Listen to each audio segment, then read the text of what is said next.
আলহামদুলিল্লাহ সুম্মা আলহামদুলিল্লাহ। সিরিয়া আজ মুক্ত। সিরিয়ার নিষ্ঠুর স্বৈরাচার বাশার আল আসাদের পতন হয়েছে। সিরিয়া এখন বিজয়। সেই দেশের জনতা রবের কুদরতি পায়ে সেজদা করে আল্লাহ তাআলার শুকরিয়া জ্ঞাপন করছে। 5 আগস্ট বাংলাদেশের স্বৈরাচার সরকার যখন পেছনের দরজা দিয়ে বিমানে চলে অপর দেশে পাড়ি জমাইছে, ঠিক তেরমভাবেই বাশার বিন আসাদও পেছনের দরজা দিয়ে অন্য দেশে বিমানে চড়ে পাড়ি জমিয়েছে। রাস্তায় রাস্তায় জনতার বিজয় উল্লাস। দীর্ঘ 9 বছর পর মসজিদগুলোতে হচ্ছে আজান, আল্লাহু আকবার।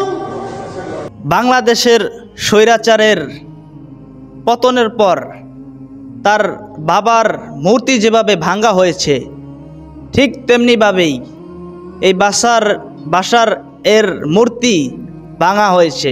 ছোট ছোট বাচ্চারা তার মূর্তির উপর পেশাব করেছে এবং তার বাসায় ঢুকে সেই দেশের জনতা খাবার খেয়েছে। বিজয়ের পর খুলে দেওয়া হয়েছে কারা নির্যাতিত মাজলুম সেই দেশের জনতা, তাদেরকে মুক্ত করা হয়েছে। আলহামদুলিল্লাহ। আল্লাহ ছাড় দেন কিন্তু ছেড়ে দেন না। আল্লাহ পৃথিবী থেকে বহুত জালেমদেরকে ধ্বংস করেছেন। আগামীতেও যদি কোনো জালেম জন্ম নেয়, সে জালেমকেও আল্লাহ তাআলা ধ্বংস করবেন ইনশাআল্লাহ তাআলা। এই বিজয় কেউ ঠেকিয়ে রাখতে পারবে না।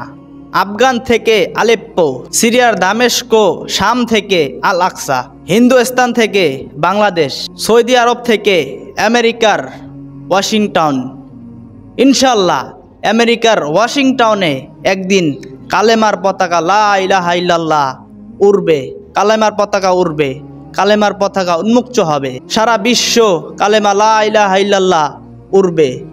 সারা বিশ্ব শাসনকৃত হবে কোরআন সুন্নাহ দিয়ে ইনশাআল্লাহ। এই বিজয় কেউই ঠেকিয়ে রাখতে পারবে না ইনশাআল্লাহ। এটা হবেই, আজ হোক কাল হোক, সারা বিশ্ব হবে। আজ যেরকম আফগানিস্তান কোরআন সুন্নাহ দিয়ে দেশ চালাচ্ছে, এরকম বহুত রাষ্ট্র কোরআন সুন্নাহ দিয়ে চলবে। যেরকমভাবে চালিয়ে গিয়েছিলেন সাহাবায়ে কেরাম আজমাইন রাদিয়াল্লাহু আনহু, খোলাফায়ে রাশিদিন, আবু বকর সিদ্দিক রাদিয়াল্লাহু আনহু, ওমর রাদিয়াল্লাহু আনহু, ওসমান বিন আফফান রাদিয়াল্লাহু আনহু, আলী ইবনে আলী তালিব রাদিয়াল্লাহু আনহু, তারা যেভাবেই শাসন খেলাফত চালিয়ে গেছে, সেভাবেই সারা বিশ্ব সেভাবে চলবে। কালেমা লা ইলাহা ইল্লাল্লাহর পতাকা সারা বিশ্বে উড়বে, কোরআন সুন্নাহ দিয়ে সারা বিশ্ব চলবে। এটা হবে ইনশাআল্লাহ। এটা আমি বলি আর নাই বলি, এটা হবেই।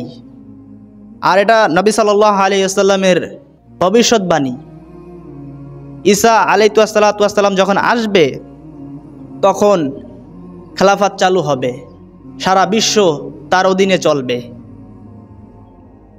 বলা হয়েছে যে এক ঘাটে বাঘে মহিষে সব এক ঘাটে পানি খাবে, কেউ কারো ক্ষতি করবে না।